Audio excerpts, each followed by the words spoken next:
नमस्कार, मैं अंतोष कुमार और आप देख रहे हैं देसी बिहार। मैं अभी दरोगा राय एलजीपी रामविलास गुट के प्रवक्ता चंदन जी है, आइए उनसे बात करते हैं और उनसे पूछते हैं इस चुनावी समीकरण। सर, मेरा पहला क्वेश्चन ये है, जिस तरह बिहार विधानसभा चुनाव में आपने जेडीयू के खिलाफ अपने कैंडिडेट उतारे थे, जेडीयू का कहना है कि उनके कारण उनका वोट परसेंटेज घटा, जिसके कारण उसका सीट कम आया।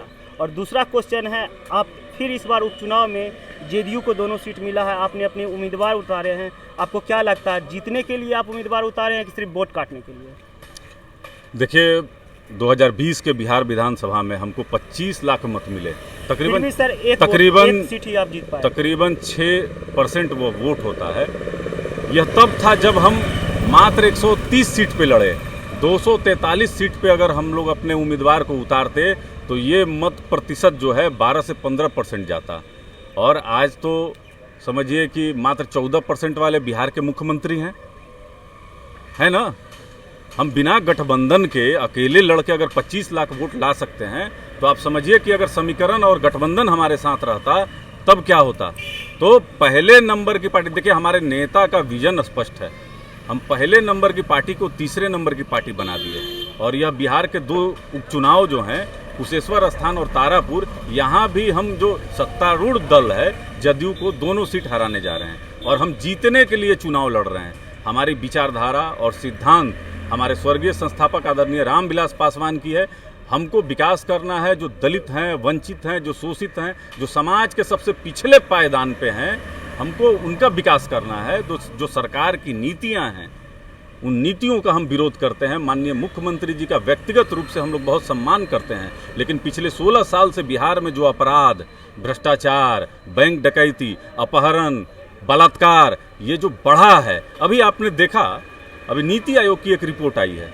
तो नीति आयोग की जो रिपोर्ट है, इसमें स्पष्ट लिखा हुआ है कि बिहार में 1 लाख की आबादी पे मात्र 6 ही बेड मौजूद हैं। तो अब बताइए कि ये हालात अगर पिछले 16 साल से माननीय मुख्यमंत्री जी अगर नहीं बदल पा रहे हैं। अच्छा, कोविड के समय में अगर आपके कैमरे गवाह होंगे कि बिहार की जो नदियां थीं उसमें लाशें तैर रही थीं, लोग ऑक्सीजन के बगैर मर रहे थे। यहाँ एक साधारण से हॉस्पिटल में बीपी नापने की मशीन नहीं होती है, वेंटिलेटर तो बहुत दूर की चीज़ है। तो हम क्यों ना विरोध करें? आपके किसी भी विभाग में बिना पैसा दिए हुए कोई काम अगर नहीं हो रहा है तो हम क्यों नहीं विरोध करें? अगर आपके पुल के ओपनिंग के बाद अगर आप उसको चूहे खा जाते हैं। सर, हम यहाँ आपको टोकना चाहते हैं। आपका कहना है कि बिहार में विकास नहीं हो रहा है, तो बिहार में गठबंधन बीजेपी का है। आपकी पार्टी और आपके जो नेता प्रमुख है वो बीजेपी पर हमलावर क्यों नहीं होते हैं? इस पर आप जवाब दीजिए। हम बिल्कुल बीजेपी पर हमलावर होते हैं। हम हर उस गठबंधन का विरोध करते हैं जो माननीय मुख्यमंत्री जी के साथ है।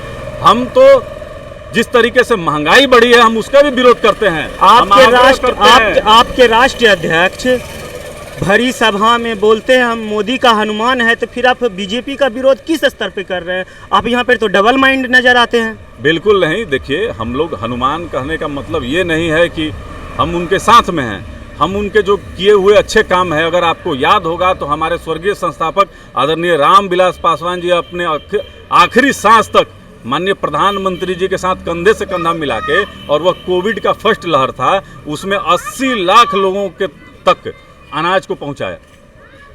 तो माननीय प्रधानमंत्री जी के वैसे काम जो समाज के हित में है, उन कामों को हम सराहना करते हैं। लेकिन बिहार के संदर्भ में अगर आप कहेंगे तो यह जो गठबंधन है, यह बिहार में विकास का कोई काम नहीं कर रही है। अगर स्पष्ट है, स्वास्थ्य मंत्री भी बीजेपी के थे, लेकिन क्या हालत रहा कोविड-19 में। आप लोग मंगल पांडे पर कभी भी क्वेश्चन नहीं करते हैं, ना ही हमलावर होते हैं। अभी आपके कैमरा के सामने हम कर रहे हैं। अगर आप नहीं देखे हो वो एक अलग विषय है, लेकिन हम लोग तो बराबर कहते हैं कि स्वास्थ्य सुविधाओं में बिहार बहुत पिछले पायदान पे है। इसको आगे लाने की जरूरत है। देखिए, हम नीतियों का विरोध करते हैं, हम बार बार कहते हैं अगर इनकी कोई गलत नीतियां हैं। माननीय मुख्यमंत्री जी को आदरणीय चिराग पासवान जी ने एक विजन दिया था, बिहार फर्स्ट, बिहारी फर्स्ट। हम डॉक्यूमेंट के शक्ल में माननीय मुख्यमंत्री जी को दिए कि इसमें आपका समस्या, बिहार का समस्या और समाधान भी है। लेकिन माननीय मुख्यमंत्री जी निजी कुंठा को पालते हुए उस चीज़ पे विचार नहीं किए। तो हम ऐसा मानते हैं कि देखिए, जो भी नया आइडियाज़ हो बिहार के लोगों को विकास के लिए सरकार को उसको अपनाना चाहिए। जेडीयू का कुछ लोगों का मानना है कि आप बीजेपी की बी टीम है, आप कमज़ोर करना चाह रहे हैं नीतीश कुमार को, इसीलिए आप जहाँ जहाँ पे नीतीश कुमार खड़ा होते हैं उनके कैंडिडेट, आप अपना कैंडिडेट वहाँ उतार देते हैं और बीजेपी और मोदी के नाम पे आप वोट मांगते हैं। ऐसा आप कहे नहीं कहते हैं? आप कह रहे हैं कि जहाँ जहाँ जदयू खड़ा होती है, आप ऐसा भी कह सकते हैं कि जहाँ जहाँ लोजपा खड़ा होती है वहाँ वहाँ जदयू अपना कैंडिडेट दे देता है ना। तो चुनाव में तो पहले ही जेडीयू वहाँ पे खड़ा हुई थी ना।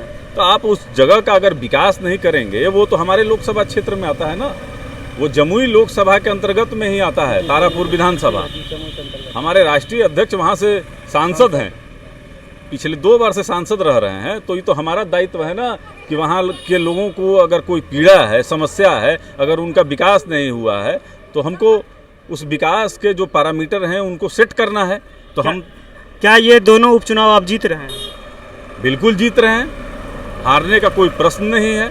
हमने काफ़ी वहाँ पे समय दिया है, हमारे जो वहाँ के लोकल लीडरशिप है वो लगातार जनता के संपर्क में है। 1 बूथ 10 यूथ पे हमारा बहुत पहले से काम चल रहा है। तो आपने देखा चंदन जी ने सभी सवालों के जवाब दिए। इनसे मैंने बीजेपी से रिलेटेड पूछा, मोदी जी से रिलेटेड पूछा, और अभी जो उपचुनाव है उनसे रिलेटेड जवाब मैंने पूछा। इनका इन्होंने सटीक जवाब दिया और इनका कहना है कि हम तारापुर और दोनों जो भी उपचुनाव हो रहे हुए हमारी पार्टी और हम जीत रहे हैं। ऐसी खबरों के लिए बने रहे हमारे साथ और आप देखते रहें देसी बिहार।